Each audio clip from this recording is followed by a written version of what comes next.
Hello, welcome to the Rangers Rabble, bit of a impromptu podcast. Joined today by Bryan and Ross. Boys, how are you? Good, Very thanks. good, Good, very, thanks. very good, mate. I've got my I was smug saying, face on. and as always, we're sponsored by Zenith Coins, so everyone can check them out. And you can use RR10 to get 10% off your Rangers orders. And as I always say, Bryan, if you go back a few shows ago, Bryan showed all his lovely stuff. So it looks like he's about to pull something out for us again. But there you go, Still look at here. that, right on cue. Cereal Um, boxes, out of cereal boxes, medals. So yeah, you can always grab some of them, and as I say, their stuff's top quality. And as always, guys, if you can like, subscribe, share it, tell someone about it, then it really helps us keep growing the podcast and do more of these not breaking news, but impromptu ones. So we're going to jump straight into it. Alfredo Morelos, Giovanni has dropped him from the squad for tomorrow. Concerns over his fitness and his attitude. Apparently, obviously, I think we've seen a bit of that in the games recently. Start with you, Bryan. What did you make of the whole scenario? Um, in some respects, I wasn't wholly surprised because the game against Hibs, I mean, goodness knows what he was thinking. It was, he had a swing at him first and then he booted him, secondly. So, as far as I was concerned, some folk were saying, "Oh, we should appeal Alfredo's." It was never. We should never even thought about appealing it. It was never going to get it was never getting overturned. A, because of who he was, and B, what he did. Um, and the manner that he left the pitch, he started laughing, and there was a few guys in, I was there that day, and there was a few guys in the stands were saying, what's he actually doing? He's laughing, he's almost sticking two fingers up at the Rangers fans. Mm. And I think I said in the chat earlier today, he's had more lives than a cat as far as chances at Rangers are concerned. Anybody else would have been hounded out and gone way before this. He's had more rope than anybody I've ever known at Rangers, and he still behaves like this. And I can see why he's doing it. He's not the number one man just now because Kolak just come in and started scoring goals. His nose is completely out of joint. He's in the huff, and I get that, but he's still a professional footballer. He still should turn up and train and be professional as he should be. But at this point, he's more than a liability, as Hibs showed on Sunday. Yeah, and Ross. I mean, as fans, well, I think most of the fans, I think, absolutely revere Morelos. And like Bryan said, the amount of lies. I mean, for me personally, I've always had. I feel like I've had Stockholm syndrome with him because he's he's the bad guy, isn't he? Like I've always seen him as a good guy. I give him so many chances. He's cost us time and time again, but then he'll score a great goal, and I'll be like, do you know what, Alfie? I mean, how much more can we take? None, I don't think. I said last night, I reckon he's going to be looking for a pay increase if we want him to sign a new contract. Don't think he's worth it. Don't think he's worth more money than he's already on. If it's rumours are he's the highest paid player at the club, he's been rewarded as seasons have went by with several new deals since he came to push him up that bracket. Last night we had an argument, he's not had a red card in 2 seasons. I done a wee bit of research on that because I couldn't believe it. Turns out the 55 season, twice he should have been sent off for blatant red cards and they were overturned, and he ended up serving suspensions through the compliance officer. So it's not that it's went away. Maybe for a season he got good at it. I keep saying he's not very subtle at it. Maybe for the fans being there and causing the uproar or whatever, he was getting away with it. But we're getting into probably the most important game we're going to play this season financially for the club and for the good of replacing the positions we feel we need to be filled in at the moment. See people talking about goalkeepers and another striker and whatever else. If Morelos goes, you're looking at having to sign 2. But what's happened is we've now got a circus and we're going to have a divide between fans. Some who will back Morelos, they could walk in and Morelos could be in bed with their mom and they would tuck him in and say night night, you know what I mean, and get him his breakfast in the morning. And you've got the ones that are more realistic, who it's a case of thanks very much for your service, but we need somebody that we can rely on now. We've lost our title last year, and we need to go and get that back this year. We can't have any passengers, and that's what he's going to be, because I don't see him after this. I don't see him ousting Cholak anytime soon, because the big man's came in, scored goals, and done what he does. Yeah. And, Bryan, I mean, I wanted to pick up on this, just Heather's bit. He's like a petulant child at times, blah blah blah. Yeah. The petulant side of it, you know, I've talked before about players like Fashion Sakala, and players always banded the word about raw. He's raw. He can't be raw at 25, because if he's raw at 25, he's not going to improve. Correct. Morelos is 26. Like the time for being petulant is surely gone now. You can't be petulant at 26 and expect to last, surely. No, and as I said, I think I said in the last one I was on, we've had bigger and better players left Rangers, and we've moved on beyond them. If Morelos thinks that he's any bigger or better than Rangers, then he's sadly mistaken. You know, we've lost big players, lots of big players in the past. You know, we never thought we'd recover, and we have. So, no, he's. The annoying thing is he will never get loved at a club more than us. I doubt that from now. Certainly won't get the chances. He won't get the chance. He certainly won't get the chances that he has at Rangers. He won't get loved by more fans than he is at Rangers. Yes, he can go on and make £100,000 more, X, Y, Z, whatever club he goes to. But he'll never be idolised and loved like he is at our club. So, you know, there's all I'm saying is there's very few players that have left Rangers and went on to do better things than they have at Rangers. So he's got to think hard and really hard. He's got to think, you know, there's two ways this situation is going to go. He's either going to come back and he's going to go, right, I'm going to knuckle down, I'm going to train hard, I'm going to go back in this team, or he's just going to leave. And then he'll just disappear into mediocrity. That's the only two ways this situation is going to go, unfortunately. Yeah, and sorry, I missed that one. Andrew's just saying what happens supporting the team and the players through good and bad. Is the issue here more that how many bad times does Morelos get to have that we have to keep supporting him through? I think Alfredo Morelos has been supported through the good and the bad. I think we as a support, as Bryan was touching on there, have embraced him. We've been very quick to forgive his discretions in the past. We've been very quick to rally round him when he's came back and scored a couple of goals. I remember the celebration he scored and gave it Ori I'm sorry for missing the penalty. He endears himself to the crowd with his actions and his wee jovial. You've all seen the gif running into training with a wee funny. So I think there's a connection to Alfredo Morelos the person, and I think that blinds people to Alfredo Morelos the football player. Yeah. I said last night on the pod, the difference for me now is no players ever spoke out about it before. He had the backing of the players out externally. Obviously internally you can imagine he was getting strips tore off him, but Tavernier's called him out in public, and I thought that was a big difference in the way we're handling it. And the statement the day on Sky Sports was a bit weird. It made it sound as if Van Bronckhorst went up to Tav and asked for permission to leave him out. I don't think that would have been the case at all. I would imagine Van Bronckhorst probably got the players together prior to leaving and said, look, Alfredo's no coming on this trip because I don't feel as if he deserves it. He's earned his place. And I can then imagine Tav saying, I totally agree.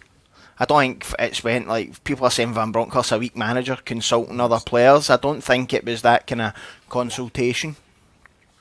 Yeah, and Bryan, I don't like what Ross just said there about the players coming out speaking about it. I mean, Tav, he looked genuinely pissed off. I thought when he was such a throwaway comment, just saying Alfredo's been stupid, but it just looked like they were fed up with it as well. Well, as Ross has said, we've seen all this before.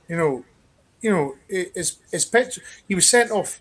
I think one season 5 times in one season. You Hmm. know, we've seen all this before. The Petros, but then he came back. He knuckled down, and when you've got a fully firing Alfredo Morelos, there's nobody better. Problem is, his nose is out of joint just now because he's not the number one man. He's not scoring the goals because there's somebody else doing it.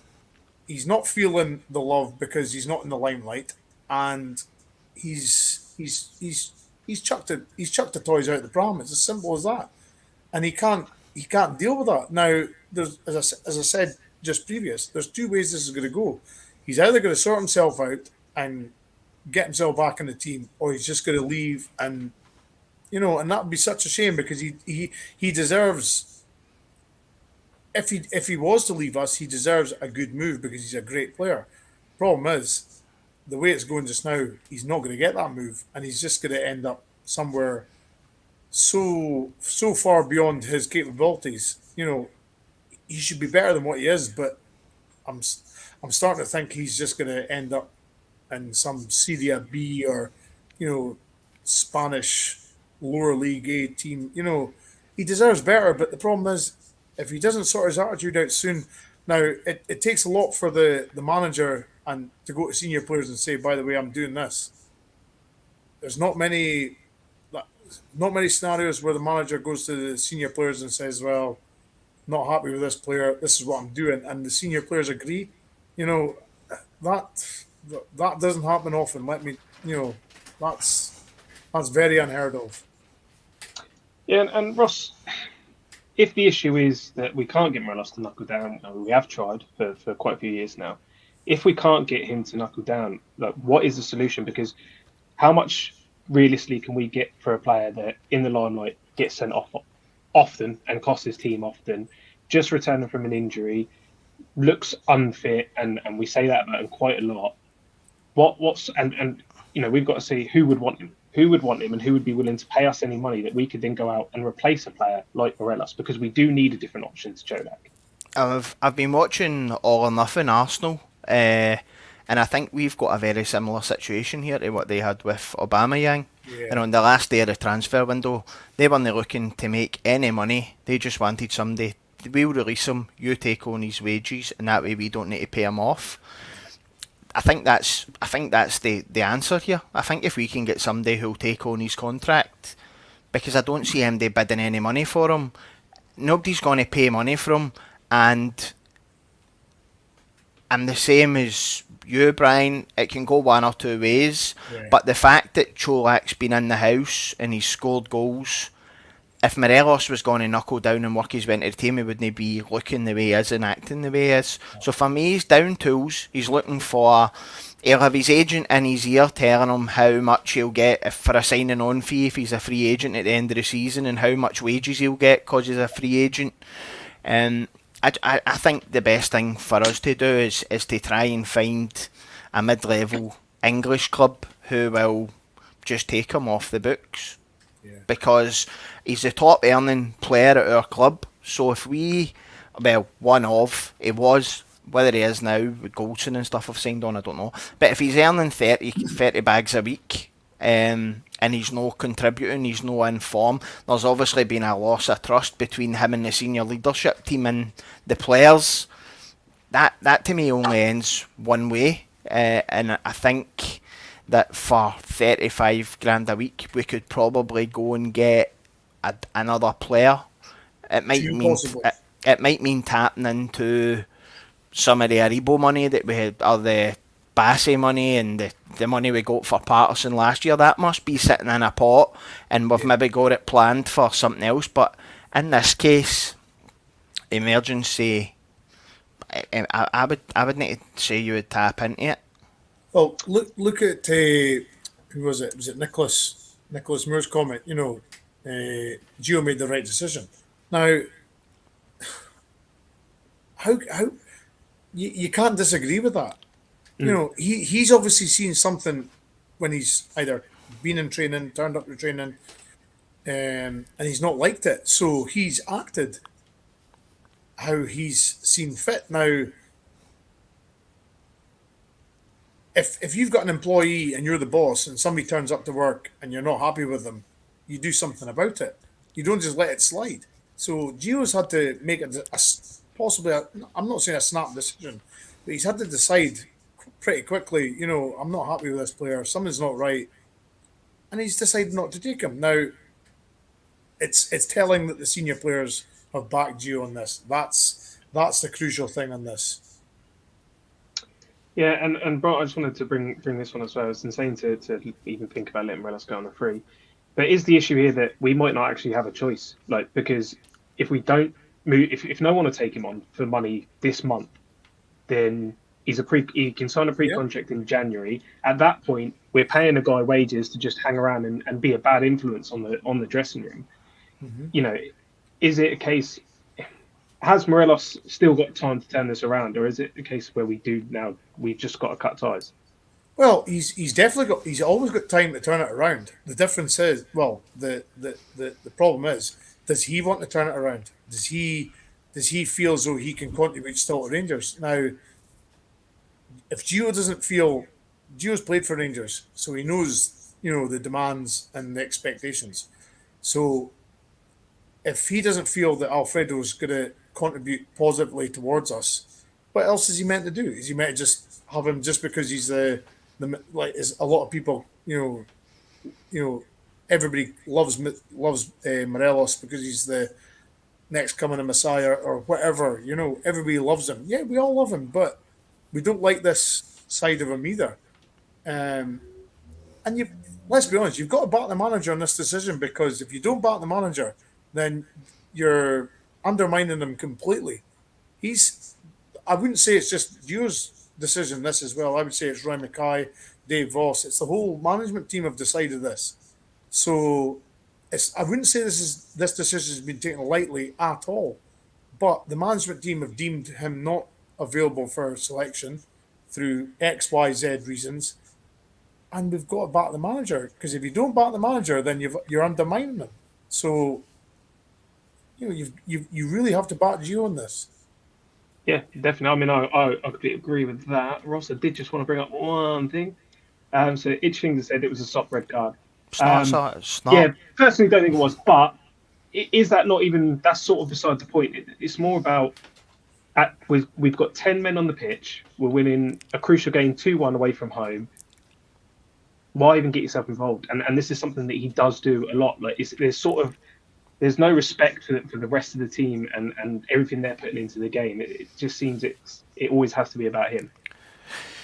There's two parts to that, Stu. You've got the part where we go to Parkhead in 2 weeks' time. Are you going to bring Morelos into that atmosphere and trust him? Not a chance. We're going to go away to Aberdeen. Are you going to bring him on and trust him? See, the next time we play Hibs and Porteous is winding him up, are you going to bring him on and trust him? You're no. He's lost the trust again. We thought these issues were behind him, and he's just came right back out. He's been gave half an hour he probably didn't deserve. I've said this 100 times, to try and get him fit. And that's how he's repaid us. He's cost us that. And the people in the comments who are saying it was a soft red card are the exact same people I'm talking about, that they could go in, Alfredo Morelos could have a pillar over their maw's face, he could then ride her corpse, and they would still say, well done, Big Buff. You never done anything wrong. I seen my mocker in herself. That's what he's like. He could do some people, he can't do any wrong. I can't do any wrong.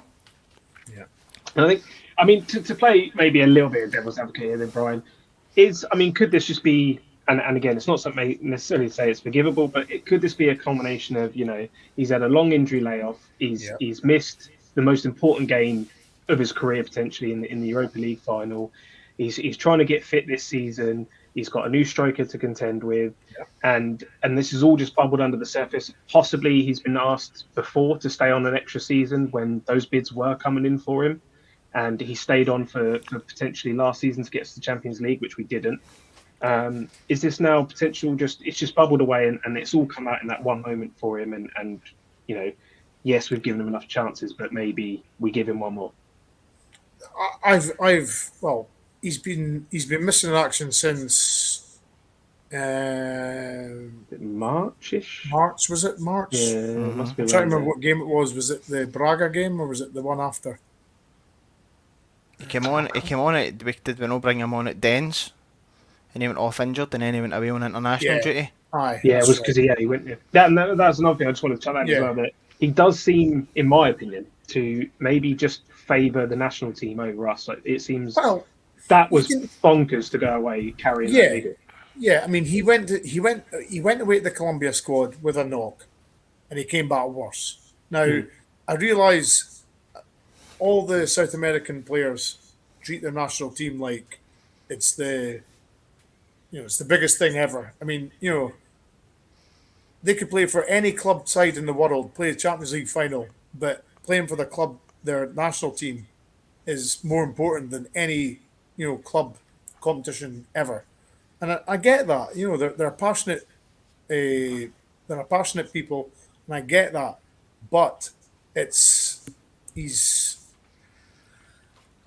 he's he's he's just. I never thought we'd go back to the total disrespect. Exactly. Yeah. He's been out for 5 months. Now, if you've been out for 5 months and you're not the number one striker, you're going to turn around and say, right, I'm going to show you what I'm all about. I am the best player here. I'm going to get myself fit. I'm going to get myself back in the team, and I'm going to score goals.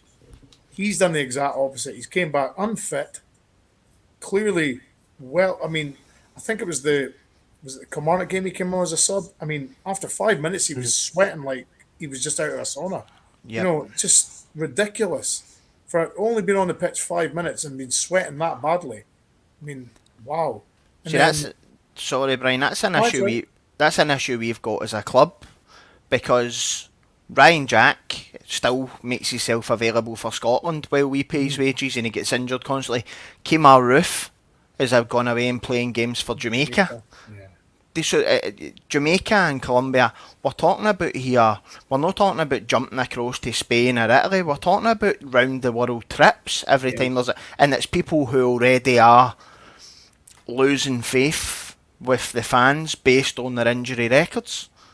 That three off the top of my head that we lose every time that make themselves available for their international career when they're not available for Rangers who pay their wages.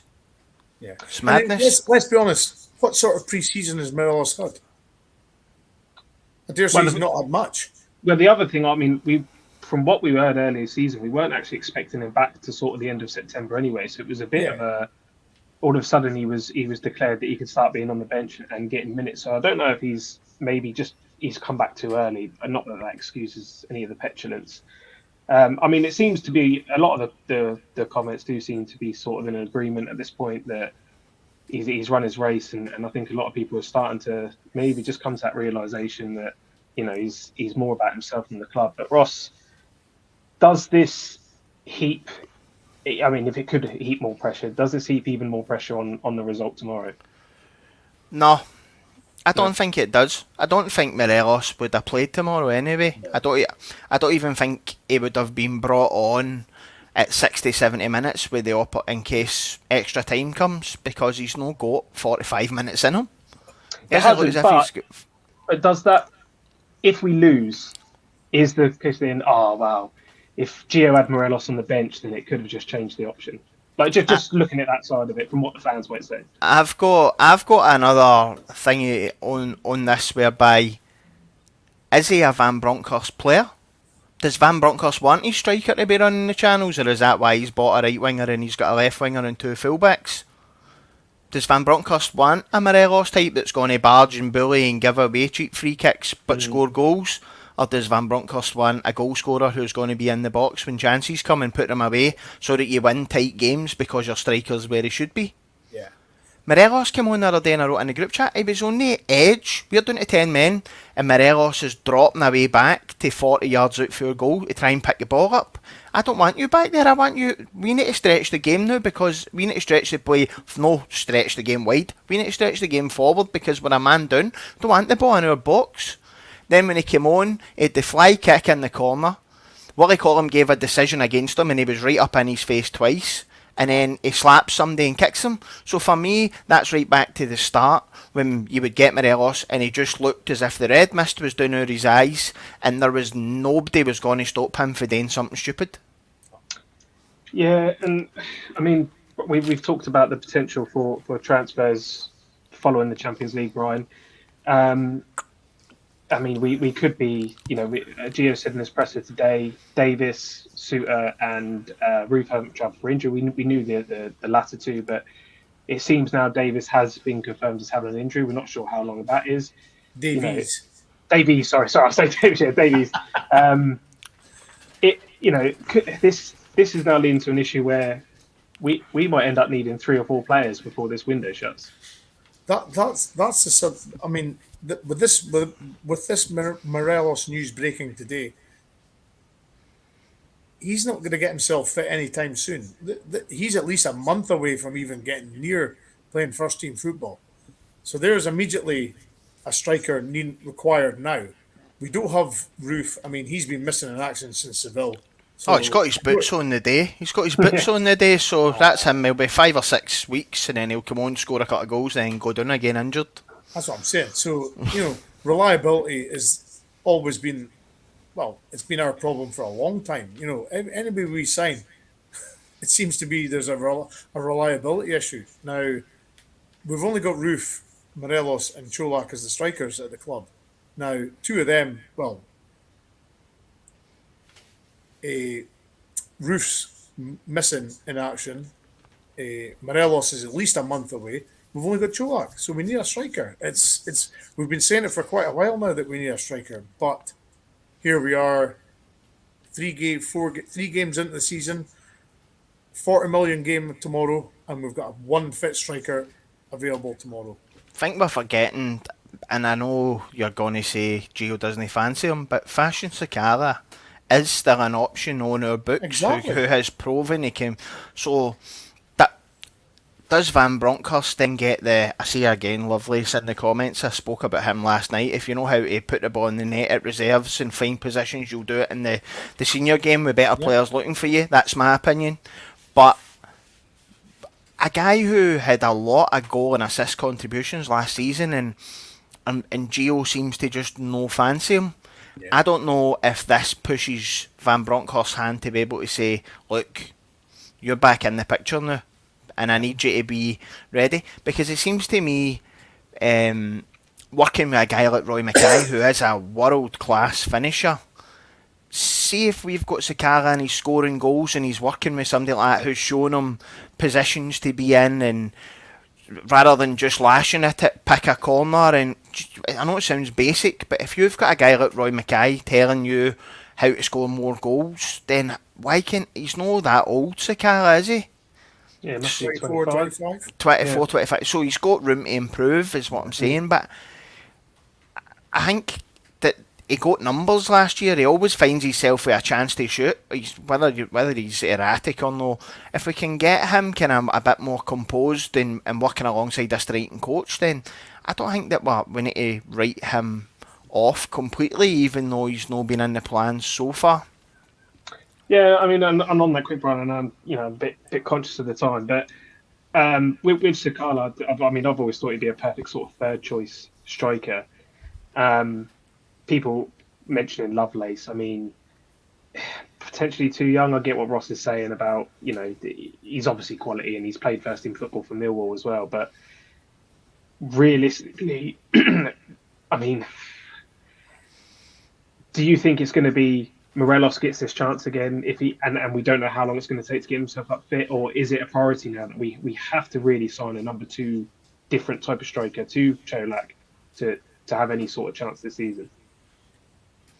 Are we really pinning our hopes on a 16-year-old kid? I mean, you can't expect that of any 16-year-old. Let's be honest. Rooney was 16, but the boy Lovelace looks as if he's built like Rooney. To be fair, Brian, he looks as if he could handle himself. It's about that. When you've got somebody at 16 who's got the physical attributes he's got, who's scoring goals against men, it then becomes an attitude and can we keep him grounded and work with the first team, learn. It's a learning process. Like, I know people say he played 20 minutes for Millwall. I don't watch Millwall, I couldn't tell you. But I know that if they're giving him a chance last season in order to try and keep him, you're looking at he would probably have been part of their first team squad this year. I believe that's why he got to 20 minutes, to give him a taste of their first team with a view to being part of the squad this year.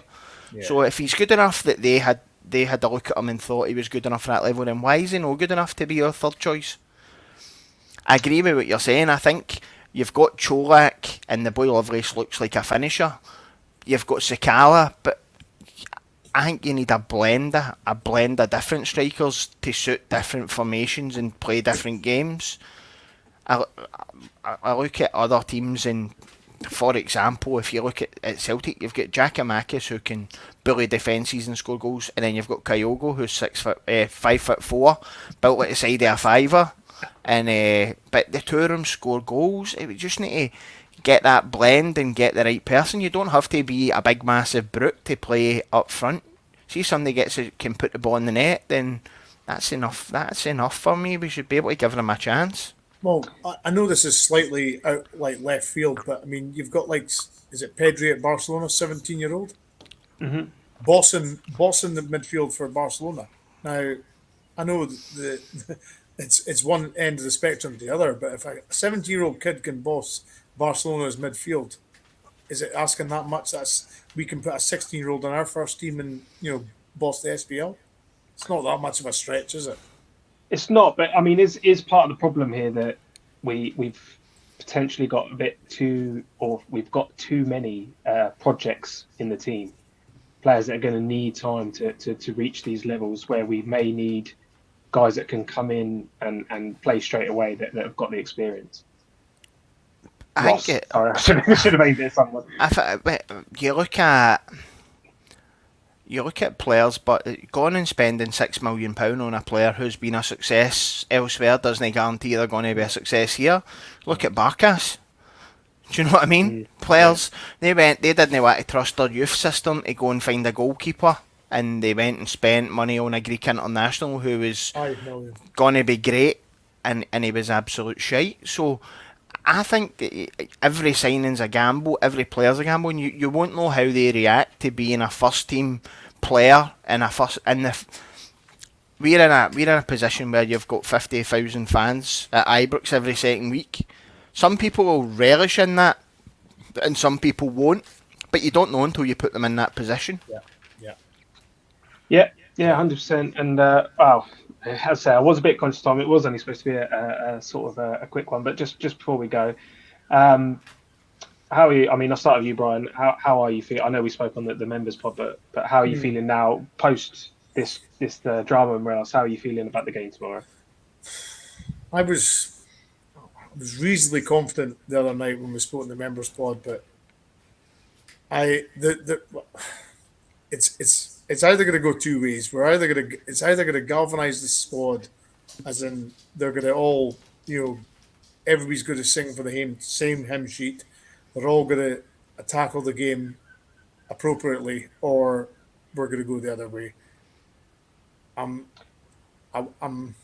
just a bit less confident than I was the other night, and I'm usually the most positive person, but this is just the last sort of news that we needed going into a game of this magnitude. And what about you, Ross? Especially, I mean, it's not too long after that we've got the Old Firm coming up as well. I think the opposite, mate. I think now the management's made a decision. They've drawn a line under it. I believe now the senior team, your Tavs, your Golsons, John McLaughlin's, Davises, I would imagine they now get together, get the team, and before they go, let's go and prove to him that we don't need him. Yeah. He's not the star of the show here. This is a team game. It's not the Alfie show. And I think after last night predicting that we hadn't maybe clicked, hadn't maybe gelled, I think this could be the defining factor in bonding our team together and making us a unit that say, do you know what? Everybody's against us. The odds are against us. Our supposed best player has acted like a fud and he's now not here. But let's go and prove the doubters wrong and kick on for here this season.